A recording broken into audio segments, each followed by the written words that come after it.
Hello, welcome. My name is William Udis, and this is, Elliot. I am close buddies with Will here. and today we're going to be doing a podcast going over something that I've been very passionate about my whole life and something I've definitely wanted to talk about. But before we can do that, first let me introduce myself. I was born in South Pasadena.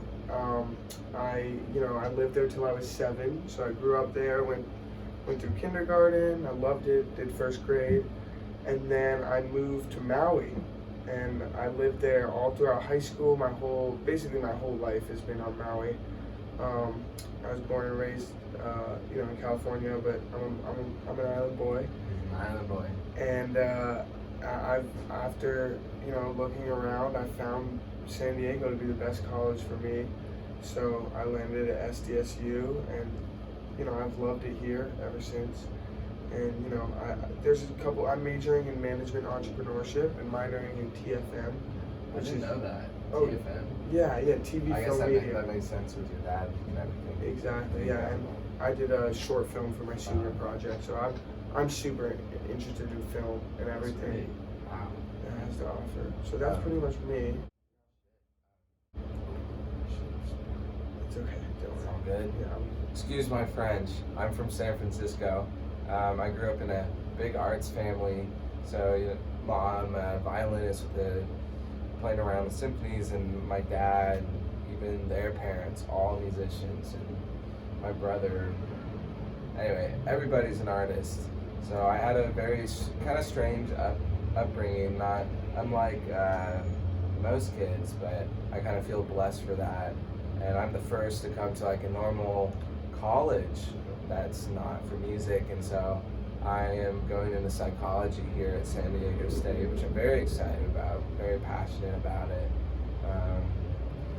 And shoot, what else? I think that summed it up really well. Yeah. That was perfect. So the first thing that I just want to talk to you about is the U.S. military and what it's done as a whole and how accomplished it really is. I mean, the U.S. has gone through many conflicts. We've been in conflicts pretty much constantly since we were created as a country. And I do want to just give credit to the strategic excellence and just really overall thought that went into the ways that we entered the wars. And I do think for the most part we've done a good job of getting the goal accomplished. Yeah, the pursuit, it's like the pursuit of freedom, the kind of mission statement of what America is and what we try to do for the world. And sometimes we do it right, and other times not so well. But it's kind of like that American pride. It's just kind of a primitive almost feeling of keeping your country safe, keeping your people safe, and to some extent when you're in a time of war, you go into a different mindset, and that is the only goal, and that's okay to be the only goal, because that's the only thing that's important. Because to be what we are, we have to be able to keep people from stopping us. Yeah, it's all about the sacrifice, and so the sacrifice that our soldiers make. Will and I feel very thankful for. The reason why we're making this podcast pretty much sums it up. Yeah, commemorate what they did, and that's really not what the topic of this podcast is, but or this episode. But I think we both understand how much those soldiers have done for us, and it's really like they gave up their lives so that we can live ours, and that's something that our country should never forget. That's right.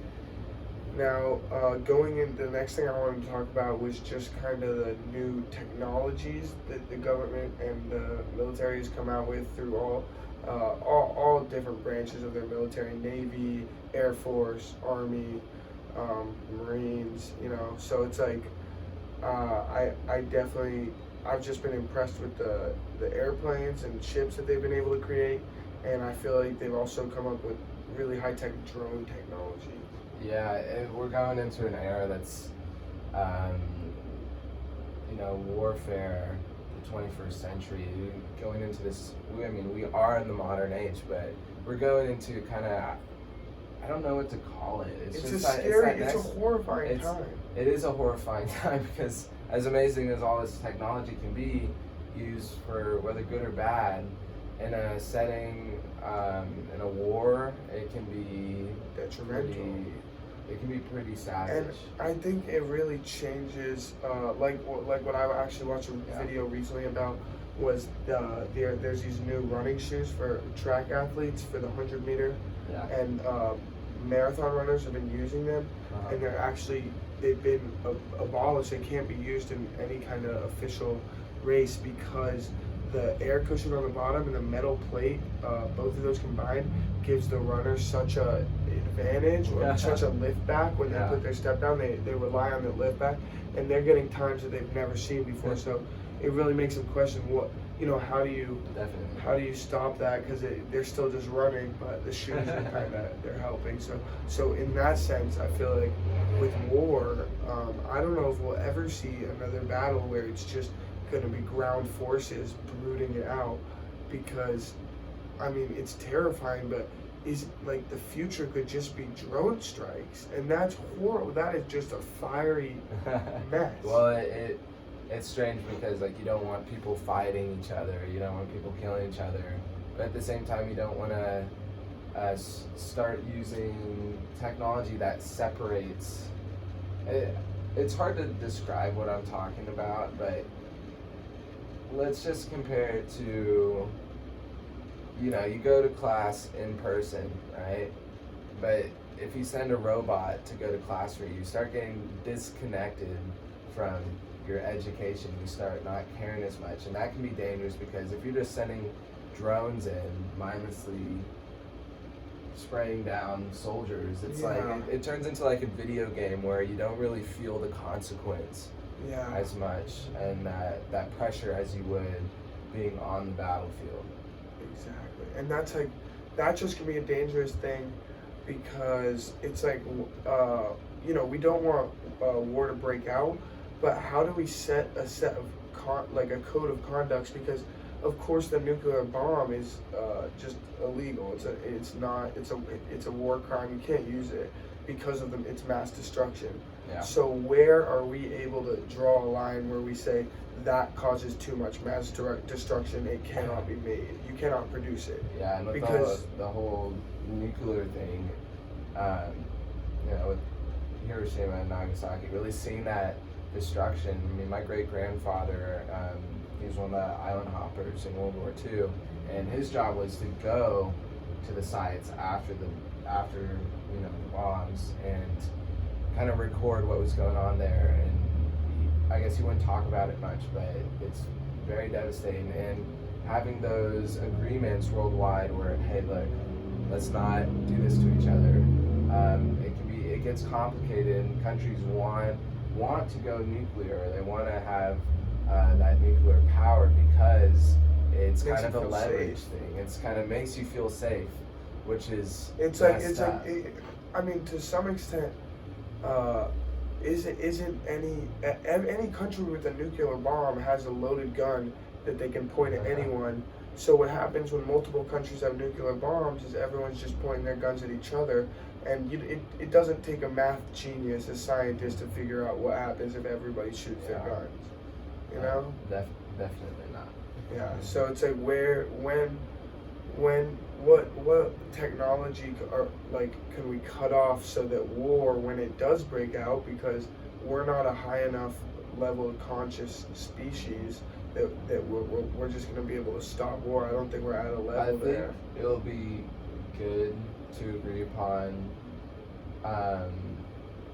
I'm not a believer in, like I was talking about earlier, like sending in drones. I think it's important that we don't have that disconnect. But we've been sending in drones in Afghanistan and taking out Taliban for the past 3, 4, 5 years. And when I see a drone strike on a Taliban, anywhere, a base, anything like that, because of what they've done to us as an American country, I don't feel negatively about it whatsoever, and it is horrible. I don't like death, but when it's a death of a people that your country despises to some extent because of what they believe, because of what they do, for whatever reasons. Yeah. It makes. I mean, right now I'm just saying I see the perspective where we're using drone strikes, and I keep on living my day-to-day life. So it's like, how, is that a problem? So is that a problem? Is that ethically okay? It makes What if that was happening to drone us? strikes. I know if I were a soldier out there, I'd be thankful if I didn't have to go in myself. If a drone could take care of it, it makes things a whole lot easier. It's smart. It's quiet. You don't really see it coming until it's there, right? There isn't that much risk going in when you're doing an attack with drones. But I'm just saying, I just believe that in the long run, it's kind of the spark of the disconnect between our humanity that kind of plays a role in the actions that we take if you were there in person in that battle. Yeah, and the next thing that I just want to take us to as kind of the final thing that we talk about is, with all this new technology and the importance of keeping our country safe, what do we do about the overspending of our budget on the military? So there's a lot of money, I'm sure, that goes into the technological advancements of warfare. Actually, 11% of all federal spending is military. So that's 89% of like the money that we use as a country, that covers us, and 11% covers the military, which sounds okay. It sounds like that should work, but when you start to hear how much that it really is, it doesn't make sense. It doesn't make sense, especially, it's like the common thing, you're driving around, there's a big pothole in the ground. It's like, why isn't my city fixing this? And it comes down to money. And Will and I were talking about this the other day. Military spending, you look at a pie chart, it's this big hunk, right? And you look at what should be the priority in our country, education, it's this little sliver. Yeah, tiny. I mean, I don't have the stats in front of me right now. I should have looked them up to see how much we spend on, what percent of the federal spending goes to education, because it really, I mean, education is what builds the people of America, and if we don't care about that, if we're caring more about military, I get the feeling of safety, I get the importance of it, it's extremely important, but that will bring us closer to war. Why not, it brings the question, why not invest in the future of the Americans here in our own country, the people in our own country, right? Why not invest in the future to make this country better, to maybe not get into as many conflicts, it's just, it upsets me when I really think about it, right? Yeah. As a student, and I don't know if you know, but the America spends more on its military per year. Like I believe it is 11 billion. No. It's in the trillions. It's in the trillions and trillions. But they spend more on our military than the next highest spending military countries, the 11 of them combined. Yeah. The next 11 highest spending military countries, we spend more than all 11 of them combined. And so a big thing about our spending comes from the war on terror, right? We are going with this from 9/11. The Bush administration, the mission was to go into these foreign countries, stop terrorism, right? To protect America. But today we have more problems with internal terrorism and internal conflicts in America than the threat that they pose on us. Yeah, and I don't. You've definitely heard. We lost a lot of equipment in Iraq when we pulled out, and I'm a fan of the pulling out. I do think we were there too long, but the $11 billion of equipment and just like everything that was quote wasted, it says in the federal budget, could have paid 220,000 teacher salaries, yearly teacher salaries. So that's 220,000 qualified teachers that would be teaching our students that just aren't, and or that could be money towards more qualified teachers or better equipment for the teachers. Or better can't think of the word right now for some reason. Better pay for the teachers, because the big thing, people don't want to become teachers because they're not getting paid enough, right? We don't have enough teachers in our country, so we're kind of seeing this, coming back to education, this decline of American education, falling behind European countries. You know, it's strange. Why are we pouring our money elsewhere when we should be spending it on ourselves, investing in our future, in the internal safety? Yeah, exactly. Of the country. And the final thing I want to bring us to is that each day in Afghanistan, the amount of money that we spend each day still in Afghanistan could build the Pentagon. Is the amount of money we spend to build the Pentagon. So every day we could be building a new Pentagon. We could have more Pentagons. And the blast. The cost of paying the yearly cost of paying a soldier, which, don't get me wrong, soldiers should get paid a lot. They're doing an amazing thing for our country. It could feed 60 Iraq families for the entire year. So like, there's a lot of that. That just puts in perspective. We have thousands and thousands of extra military, extra soldiers that probably don't have to be active, and probably we don't have to push this enlisting thing of, we have enough numbers. We don't have to continue to force people into the military because it's the right thing to do for our country. Like, the money that we're spending per soldier is just, it's ridiculous. They could be feeding other countries, feeding our country. The homeless is a huge problem that we don't even want to deal with. No one cares. No one cares. No one cares about the homeless. Yeah. No, it's unfortunate for sure. So maybe, you look in the solutions, and it's hard because there's a lot of different stances. Our stances, I wouldn't say it's unique, but not everybody feels the same way. But I think everybody can agree that to really have a great country, we need to, like I keep saying, invest in ourselves and invest in the future. Make America stronger than it is. You don't have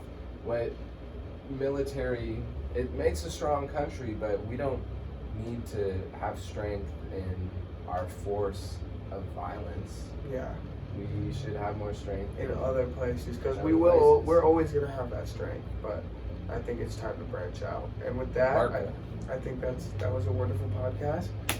Thank you for coming aboard. We appreciate you watching. Thank you very much.